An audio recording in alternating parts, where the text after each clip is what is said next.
Zyrtari policor i cili dyshohet se bëri vetvrasje ditën e dieshme në Prishtinë, ka qenë babai prezantueses Elsa Tolaj ditën e sotme. Ajo i ka dhënë nam të mirën e fundit me të dashurit e saj. Përmes një postimi në Instagram, Elsa ka publikuar një foto nga ceremonia e varrimit. Lavdi trimi jem, qofshi xhenetit, ka shkruar ajo e pikëlluar.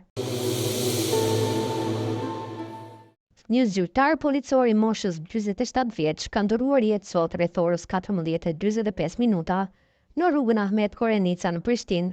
Lajmi nga policia e Kosovës e ka konfirmuar Agron Borovci.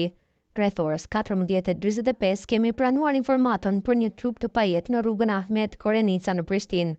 Policia menjëherë ka dalë në vendin e ngjarjes, si dhe mjekët e emergjent, të cilët kanë konstatuar vdekjen e viktimës mashkull 47 vjeç.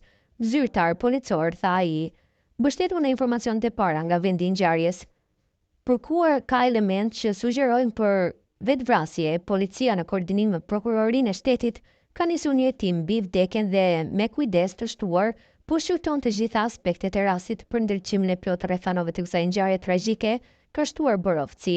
I ndjeri është Alban Tolaj, babai i prezantueses së njohur Elsa Tolaj. Djali i policit që dyshohet se kreu vetvrasje sot në Prishtinë ka njoftuar për varrimin e babait.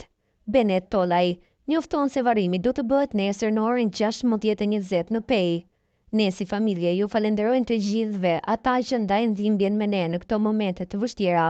I shobeve atë deut, si në luftë ashtu edhe në liri, shkruan djali Alban Tolajt, Benet Tolaj. Alban Tolaj është zyrtari policor që u gjet pa shenja jete sot në rrugën Ahmet Korenica në Prishtinë.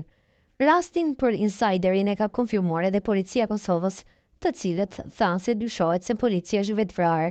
Megjithatë, për këtë po nis një hetim i gjerë i cili pritet të zbardhë detaje të mëtejshme mbi këtë ngjarje të rëndë.